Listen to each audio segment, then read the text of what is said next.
प्रखंड के राज खानपुर उत्तरी पंचायत में हमने ग्राउंड जीरो पर अपनी यात्रा के दौरान सरकार द्वारा और पंचायती राज संस्थान द्वारा विकसित किए हुए कई योजनाओं को देखा।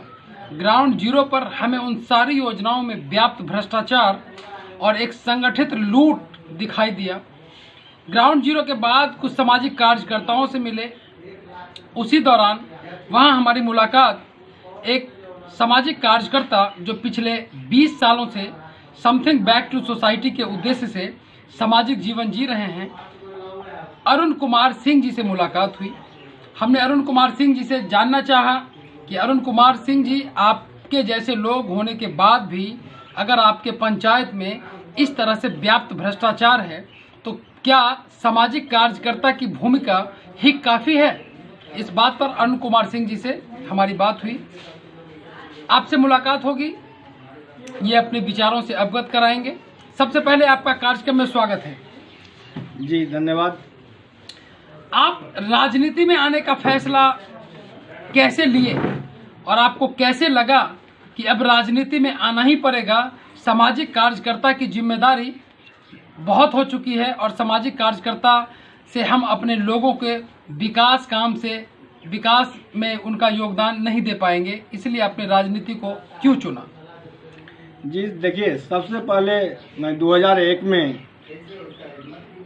जब राजनीतिक में आया तो देखा कि हमारे अंतिम पंक्ति के लोग, जो गांव के अंतिम पंक्ति के लोग होते हैं, जो भारत सरकार की योजना चलती है, लेकिन हमारे समाज के जो अंतिम व्यक्ति हैं वहां तक योजना पहुंच नहीं रही है। तो मैंने निर्णय लिया कि हमें यदि समाज को उठाना है, समाज सेवा करना है, तो हमें सामाजिक रूप से राजनीतिक में आना पड़ेगा। तो मैंने राजनीतिक में आने का काम किया। आप राजनीति में आए, भ्रष्टाचार को देखकर आए, विकास के काम को प्रभावित होकर देखते हुए आए, तो राजनीतिक कार्यकर्ता की भूमिका में आपकी कौन सी वो प्राथमिकताएं हैं जो आप ये सोचते हैं कि आपके आने के बाद आप प्राथमिकता के आधार पर उन कामों को सबसे पहले करेंगे? उन 5 कामों का नाम बताएं। देखिए, जो भारत सरकार के द्वारा संचालित योजना, बिहार सरकार के द्वारा संचालित योजना, माननीय मुख्यमंत्री श्री नीतीश कुमार जी ऐसे योजना जो धरातल पर उतारने का काम किया है, लेकिन उसमें यहाँ के जनप्रतिनिधियों के द्वारा भ्रष्टाचार इतना व्याप्त है। जो समाज के अंतिम पंक्ति में व्यक्ति बैठे हुए हैं, उनके लिए जो सरकार द्वारा योजना बनाई गई, पंचायती राज व्यवस्था जो कायम किया गया, लेकिन वो आधी अधूरा है, क्योंकि भ्रष्टाचार इतना चरम सीमा पर है जिसका वर्णन नहीं किया जा सकता है। मैंने सर्वप्रथम देखा कि वृद्धा पेंशन योजना, जबकि वृद्धा पेंशन सरकार जो है कि असहाय लोगों, जो काम करने योग्य व्यक्ति नहीं है, उनके लिए चलाया जा रहा है, उनके खाता में जाना चाहिए, लेकिन यहाँ के भ्रष्ट कर्मचारी, भ्रष्ट प्रतिनिधि के द्वारा यहाँ जो है उस वृद्धा पेंशन से भी कम से कम 100-200 रुपया लेकर ही उनके अकाउंट में भेजने का काम करते हैं। सर्वप्रथम मैं इस पर आवाज़ उठाया हूँ और उठाते रहूँगा। जब तक ये भ्रष्टाचार खत्म नहीं होगा तब तक मैं बैठने वाला नहीं हूँ। इसी संदर्भ में मैंने देखा आवास योजना जबकि सरकार के माध्यम से मुखिया जी से अलग कर दिया गया है, फिर भी मुखिया जी ऐसे पदाधिकारी हैं जिनको अपने दबाव में रखकर आवास सहायक वगैरह को जी आवास सहायक वगैरह को जो भी पदाधिकारी नियुक्त हैं उनको अपने दबाव में रखकर और उन पर अपना हुकूमत चलाकर 10,000, 20,000, 25,000, 30,000 लूटने का काम कर रहे हैं। मुखिया जी कमीशन एजेंट बन गए हैं क्या? बिल्कुल, देखने में और सुनने में भी लगता है कि मुखिया जी सब कमीशन एजेंट बन गए हैं। इस चीज को हमने अपने स्तर से कि राजनीतिक रूप में आ रहे हैं तो पहले जो है ऐसे भ्रष्टाचार को खत्म करना मेरा उद्देश्य है।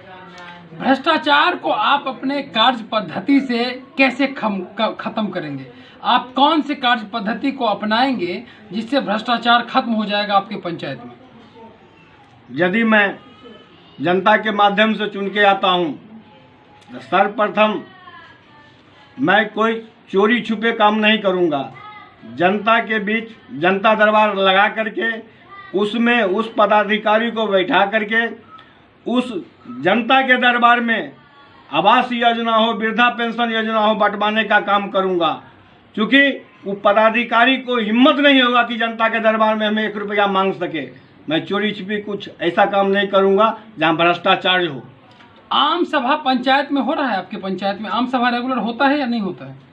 देखिए, सरकार को तो योजना है कि आम सभा के माध्यम से कोई काम करे, लेकिन हमें जैसा लगता है कि हमारे खानपुर उत्तरी में ही नहीं पूरे बिहार का एक जैसा हाल है।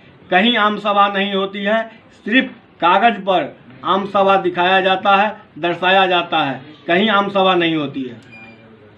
बिहार के माननीय मुख्यमंत्री श्री नीतीश कुमार की महत्वाकांक्षी परियोजना 7 निश्चय, जिसमें कई सारे योजनाओं को प्राथमिकता के आधार पर ग्रामीण विकास के लिए जरूरी समझा गया, जिसमें जल नल, गली नली और भी कई योजनाएं हैं जो स्वरोजगार और लोगों के जीवन स्तर के सुधार के लिए बनाए गए हैं। उनके सपनों को कैसे पूरा करेंगे?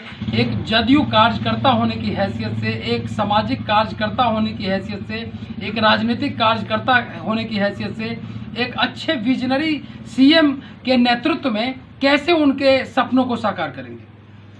देखिए, माननीय मुख्यमंत्री श्री नीतीश कुमार जी की अच्छी पहल योजना थी, लेकिन यहाँ का जो तंत्र है, यहाँ का जो प्रतिनिधि हैं, उनकी योजना को, जो साफ सुथरा योजना समाज की अंतिम व्यक्ति के लिए योजना बनी थी, उसको धरातल पर प्रतिनिधियों के द्वारा उतारना था। लेकिन ऐसे ऐसे भ्रष्टाचारी प्रतिनिधि बन गए जो वो 7 निश्चय योजना साफ छवि के साथ, जो 7 निश्चय योजना जो साफ छवि के साथ धरातल पर उतारना था, उसमें बंदर बांट ही बंदर बांट हो गया। वो धरातल पर 100% नहीं उतरा। आप गांधी जी के सपनों के भारत को कैसे देखते हैं, और बापू ने जो सपना देखा था आजादी से पहले, उन सपनों को आप अपने स्तर से कैसे पूरा करेंगे? देखिए, गांधी जी का सपना था कि समाज के अंतिम पायदान पर जो बैठे व्यक्ति हैं, पंचायती राज व्यवस्था होने के बाद उस व्यक्ति तक सरकार की जो योजना है पहुंचेगी तो समाज का विकास होगा, समाज का विकास होगा तो राज्य का विकास होगा, राज्य का विकास होगा तो देश का विकास होगा। इस उद्देश्य से गांधी जी ने अपने सपनों में सहज कर एक पंचायती राज व्यवस्था बनाने का काम किया। लेकिन आज के जो जनप्रतिनिधि हैं, जो हमारे पदाधिकारीगण हैं, गांधी जी के सपनों को पूरा करने के बजाय अपने जेब की सपनों को पूरा करते हैं। लेकिन मैं जनता गार्जियन से मैं वादा करता हूं कि यदि जनता गार्जियन हमें अगर मुखिया के रूप में चुनते हैं तो मैं 100% भारत सरकार का योजना हो, बिहार सरकार का योजना हो, पंचायती राज व्यवस्था के अंतर्गत जो सरकार का सर्कुलर है उसके माध्यम से 100% बिना भेदभाव के भ्रष्टाचार मुक्त उस योजना को धरातल पर उतारने का काम करूंगा। यदि उसमें परेशानी होती है, मैं आम जनता गार्जियन का सहयोग लेकर उसे 100% उतारने का काम करूंगा। गांधी जी आजादी से पहले देश में एक बहुत प्रसिद्ध गीत था कि हम लाए हैं तूफान से किश्ती निकाल के, इस देश को रखना मेरे बच्चों संभाल के। आजादी के 70 साल के बाद भी ग्रामीण भारत की स्थिति वैसी ही है जैसा गांधी ने कभी सपना नहीं देखा था। गांधी के सपनों का भारत आज भी हाशिए पर है। प्रशासनिक उदासीनता, राजनीतिक भ्रष्टाचार जैसी कई समस्याओं को से जूझ रहे इस लोकतांत्रिक व्यवस्था में पंचायती राज संस्थान में ऐसे युवाओं की जरूरत है, ऐसे राजनीतिक कार्यकर्ताओं की जरूरत है, ऐसे मिशनरी और विजनरी लोगों की जरूरत है जो आकर गांधी के सपनों को पूरा करे। वीडियो टीम के साथ गौतम कुमार, समस्तीपुर।